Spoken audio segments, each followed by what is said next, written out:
What's going on? What's going on? So, I guess the whole saga continues with the whole Tyson Fury versus Anthony Joshua situation. Um, they had a conversation with Warren, Tyson Fury's promoter, and what he basically said was that quote everything was, they had a contracts in front of them to quote sign, but the fact that was when it comes to the funds that pertain to this particular fight, that nothing's there. You know, they have nothing in the bank. I guess you could say proof of funds that they could show that they do actually have these finances, and they are guaranteed. And if they had that, then it would move forward. Now, me personally, again, I've said that a million times. I don't believe this whole thing is real. I think it's all bullish. It's always been like that from the get go. And I said, if I end up being wrong, hey, I'll admit I'm wrong. I've been right most of the, pretty much every time as it pertains to these situations. But eventually, hey, I might end up being wrong. But I don't think I am. But I still like to go ahead and say, let's pretend all this is real. You know, and just kind of go with the situation as step by step, and as each day and each piece of information comes along. As if you've seen any of my other videos when I talk about the whole Manny Pacquiao versus Terence Crawford whole saga. I've always said the number one thing when it comes to any fight that has to be set from the beginning is the money, period. If the money's not set, nothing else matters. The finances have to be set. Once that's set, then everything else falls into place like dominoes. You don't take care of everything else and then you take care of the money. That's not how things work. That's why whenever you usually hear any kind of negotiation goes on, the first thing they say is, how much money am I getting? That's the first thing they start going over, like, what the split is and how much money they're going to be getting paid up front. After that, that money got to be in an escrow account, something, or it has to be a party that you trust, where at the end of the day, those funds are going to be there. But that's not the case when it comes to this particular situation. If you go as far as saying this whole situation is real, the funds aren't there, and if you don't have the funds, there's no fight. And they're saying supposedly they're going back and forth with the lawyers trying to figure out the situations. This is not a hard situation to figure out. It's like you either have the money or you don't. Somebody asked me, hey, do you have this amount of money? And I say, yeah, you have $50,000. Yes, I have $50,000. Can you prove to me that you have $50,000 when I was purchasing one of all my properties? That what they wanted was proof of funds. Like, prove that you can actually purchase this property, prove that you can actually put this money down. So it didn't take me months. I didn't need to have 50 million freaking lawyers to prove that I had the funds. I went to the bank. I got a statement from the bank showing that I had the money in there. The thing was stamped, whatever. And shoot, went over there, got faxed to them. They saw that. We moved on. That's simple. It's not a difficult thing to do to show that you have the funds. You don't need to go back and forth with lawyers and this and that.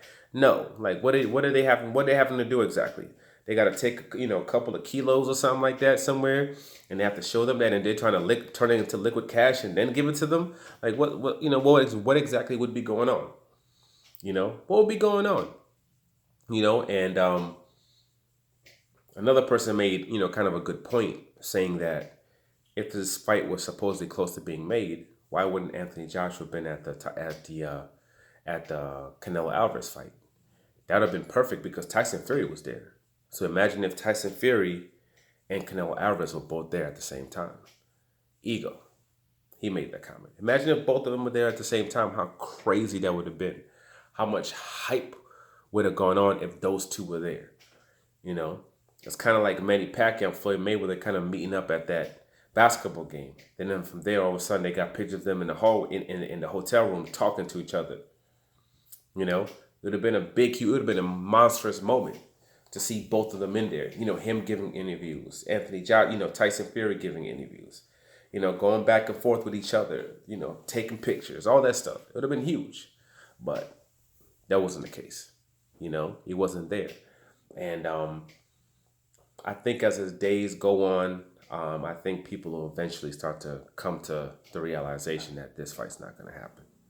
And Eddie Hearn once again said, "Oh, it will be done by next." First, it was supposed to be done this week. Now Eddie Hearn's saying it's going to be done next week. The same thing he's basically been saying for about 3-4 months. Actually, longer than that. So I'm not sure how many times he has to exactly say that before people come to the realization that this is just not happening. This fight's not happening. But I know the UK fans, they're holding on, man. They're holding on, and they're hoping and praying, just due to the fact that this would be one of the biggest fights to ever happen in the UK, and you would have an undisputed heavyweight champion in the UK. But the reality of the situation is the only person that they have any hope of bringing the undisputed championship to the UK is what the hell's that dude's name? I don't remember the damn dude's name at 140 pounds. That's it. Taylor. That's it. He can do it. He has a possibility of doing it. He has an opponent, that he can beat, and he has his fight actually set, and they fight in a couple of weeks. I don't know if it's next week or the week after, but they're fighting soon. So he's going to be in a space, in a situation where he can bring that back to the UK. So we'll see if he can get that done. But as far as this is concerned, it's not happening. I'll say it again. When it comes to the arbitration thing with Deontay Wilder, there's no way out of it. They're not allowing him out of that fight. He's not getting out of that fight. Anybody that understands the United States, the laws, how the legal system works, when you look at what previously happened with Lennox Lewis, when Rahman tried to not fight him and go on to another fighter, and what was ruled in that particular case, you would understand that there's no way out of this. He's not getting out of this. He's not. That's number one. Number two, we have Eddie Hearn, who's just, made this big, huge deal with DAZN, where he's pretty much moving all his fighters to DAZN, and the only fighters that are left that's not part of the deal is Anthony Joshua and Dillian Whyte. So he's going to be able to broker a deal for Anthony Joshua to go there. That's going to pay them a substantial amount of money. A substantial amount of money. You're talking about hundreds of millions of dollars in order to have that guy fight, to have him fight on DAZN. You're talking about hundreds of millions of dollars that they're gonna put up, because he could be basically the one that anchors, the whole push of DAZN into into the UK. He'd be the centerpiece. They're not putting that in danger. They're going to make sure he's in a space where he can have good fights and he can do this for the next couple of years. So the 3 people that cause him the most danger in Deontay Wilder, and Tyson Fury, and Ortiz, those 3, he's not going to have them fight him. And I'm not saying Anthony Joshua's scared or Anthony Joshua won't fight him. I'm saying Eddie Hearn is not going to let them fight him, because financially to him, it's not going to make any sense, where he can make a lot of money off this guy for the next couple of years. So when you even look at that particular situation, it's not happening. Like I always said, even if this arbitration thing didn't work out, and they said, hey, Tyson Fury, you can go ahead and fight him if you want to, this fight would still not happen. Period. But the saga's still continuing, and we'll see if I was right in the end or if I was wrong.